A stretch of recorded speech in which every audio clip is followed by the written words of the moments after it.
I am from class 12 and also a student of college coaching classes. Today I will tell you about something about ecosystem. Ecosystem एक ऐसी functional unit है जिसमें organism अपने physical surrounding material जो होता है उससे interact करते हैं। इकोसिस्टम बहुत सारे टाइप्स के होते हैं, जैसे नेचुरल इकोसिस्टम होता है और एक्टिव इकोसिस्टम होता है। तो जो नेचुरल इकोसिस्टम होता है जिसमें फॉरेस्ट, ग्रासलैंड, डेजर्ट एक्सेट्रा होते हैं, और जो आर्टिफिशियल इकोसिस्टम होता है जिसमें मैन जो अपने मटेरियल्स बनाते हैं, जैसे इक्वेरियम हुआ, जू हुआ एक्सेट्रा होते हैं। इकोसिस्टम के दो कंपोनेंट्स होते हैं, biotic component and abiotic component. Biotic component में जितने भी लिविंग थिंग्स आती हैं वो सारी बायोटिक होती हैं, जैसे कि ह्यूमन, मैमल्स, इंसेक्ट्स एक्सेट्रा। और जो अबायोटिक कंपोनेंट्स होते हैं उनमें सारे नॉन लिविंग थिंग्स आते हैं, जैसे कि डेजर्ट हुआ और लेक्स एक्सेट्रा होते हैं। अब इकोसिस्टम में जो कंपोनेंट्स होते हैं वो अट्रैक्ट होते हैं फंक्शन करने के लिए, जिसमें जो पहला होता है वो होता है प्रोडक्टिविटी, सेकंड होता है डिकम्पोजिशन, थर्ड होता है एनर्जी फ्लो और फोर्थ होता है न्यूट्रिएंट साइकिल। जो प्रोडक्टिविटी होता है वो प्लांट्स करते हैं, मींस जो प्लांट्स होते हैं वो प्राइमरी प्रोडक्टिविटी करते हैं फोटोसिंथेसिस से। फोटोसिंथेसिस एक ऐसी प्रोसेस है जिसमें प्लांट CO2 और वाटर से फ्रूट बनाते हैं, जो कि ऑर्गेनिक होता है। जो प्राइमरी प्रोडक्टिविटी है उसको अपन GPP और NPV दो पार्ट में डिवाइड करते हैं। GPP यानी ग्रॉस डोमेस्टिक प्राइमरी प्रोडक्टिविटी, जिसमें जो प्लांट्स अपना फोटोसिंथेसिस करते हैं इनऑर्गेनिक मटेरियल, उसे कहते हैं GPP। और सेकंड होती है NPV, नेट प्राइमरी प्रोडक्टिविटी। जो GPP होती है वो प्रोड्यूसर लेवल पर होती है और जो NPV होती है वो कंज्यूमर हर्बीवोर लेवल पे होती है। तो जो NPV होती है उसमें जब अपन रेस्पिरेटरी लॉस चला जाता है, मींस GPP में से जब प्लांट्स अपना रेस्पिरेशन में जो एनर्जी ले लेते हैं उसके बाद जो भी एनर्जी बचती है वो सारी NPV होती है। अब जो होती है सेकेंडरी प्रोडक्टिविटी, मींस ऐसी प्रोडक्टिविटी जो कि हर्बीवोर लेवल पे होती है उसे सेकेंडरी प्रोडक्टिविटी कहते हैं। सेकेंड प्रोसेस होती है डिकम्पोजिशन। डिकम्पोजिशन मींस जो इनसॉल्युबल लार्ज पार्टिकल्स होते हैं ऑर्गेनिक होते हैं उन्हें सिंपल में चेंज करना जो है वो डिकम्पोजिशन कहलाता है।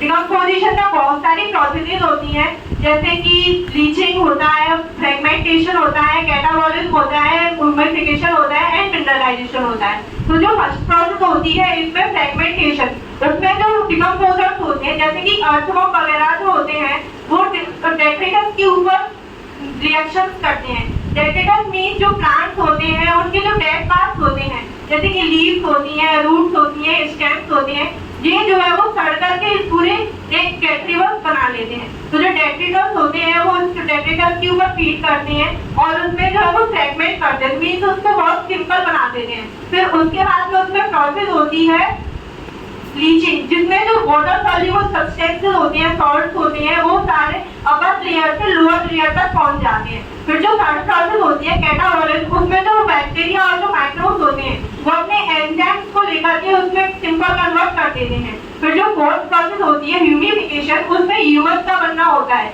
ह्यूमस एक डार्क कलर का एमोर्फस सब्सटेंस होता है जो कि पार्शियली कैटाबॉलिज्ड होता है। इसमें जो है वो न्यूट्रिएंट्स और मिनरल्स सबसे ज्यादा पाई जाती हैं। और जो लास्ट वाली प्रोसेस होती है मिनरलाइजेशन, उनमें जो डिकम्पोजर्स होती है वो डेट्रिटस में से इसको बहुत सारी मिनरल्स निकालते हैं, जैसे कि न्यूट्रिएंट्स हो गए, मिनरल्स हो गए, वो सारी चीजें निकालते हैं। और जो थर्ड वाली जो प्रोसेस होती है डिकम्पोजिशन उसमें होती है इकोसिस्टम में, वो होती है फ्लो ऑफ एनर्जी। तो जैसा कि हम सब जानते हैं कि जो सन होता है वो ओनली सोर्स ऑफ एनर्जी होता है पूरी इकोसिस्टम में, तो जितनी भी एनर्जी होती है वो सारी सन ही देता है हमको। तो जो 10% लॉ जो दिया गया था वो साइंटिस्ट लिंडमैन ने दिया था, जिसमें क्या कहा गया था उन्होंने कि जो प्रोड्यूसर लेवल पे जो वो प्राइमरी प्रोडक्टिविटी होती है, उसके बाद में जो एनर्जी है वो हर्बीवोर लेवल पे जाती है, फिर कंज्यूमर लेवल पे और फिर टॉप कार्निवोर लेवल पे। तो जो प्राइमरी प्रोड्यूसर जो होते हैं वो 10% एनर्जी को तो कंज्यूम करते हैं और जो 90% एनर्जी जो होती है उसका लॉस होता है। तो इस नियम में जो 90% एनर्जी का लॉस होता है और 10% एनर्जी जो है वो कंज्यूम होती है। ऐसे ही जो एनर्जी है वो प्राइमरी कंज्यूमर से सेकेंडरी कंज्यूमर, टर्सरी कंज्यूमर से सारी वो कंज्यूमर तक पहुंचती है।